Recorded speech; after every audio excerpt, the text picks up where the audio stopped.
Magandang araw sa lahat. Ayan, meron nga tayo ditong broccoli. So, hihiwain lang natin ito. Bali, kalahati lang ang gagamitin natin dito.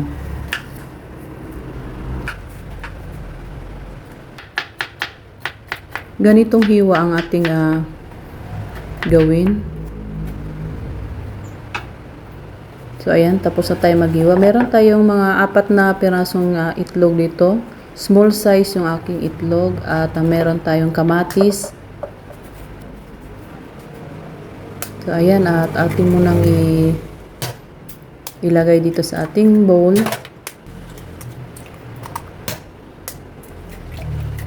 At titimplahan natin ito ng asin at paminta.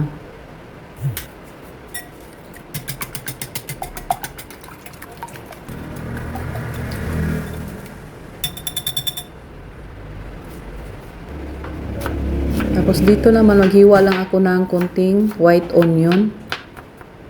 Napakasimpleng ulam at napakasimpleng breakfast at healthy pa ang ating lulutuin ngayon. So ayan, at naghiwa lang ako dito ng kamatis.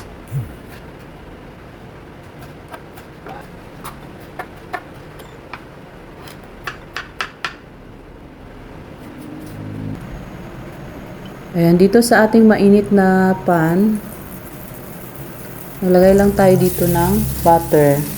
Ilalagay na rin natin dito yung ating sibuyas na puti. Sunod naman natin yung ating kamatis. Ayan, haluin lang natin ito. Isunod na rin natin yung ating hiniwang broccoli. At maglagay na rin ako ng konting asin. Healthy breakfast ang ating gagawin ngayon. Maglagay lang ako ng konting olive oil.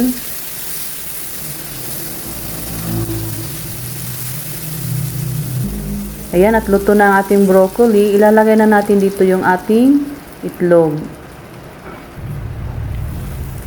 Dahan-dahan lang natin itong haluin.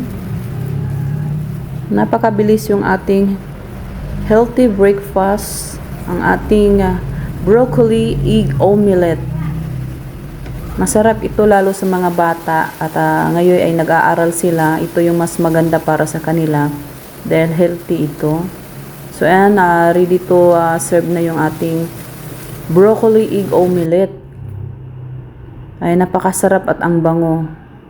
Kung ikaw ay bago ka pa lang dito sa aking YouTube channel, huwag mong kalimutan pindutin yung ating bell button para palagi kayong updated sa ating mga simpleng ulam. Maraming salamat sa panunood. Kain po tayo!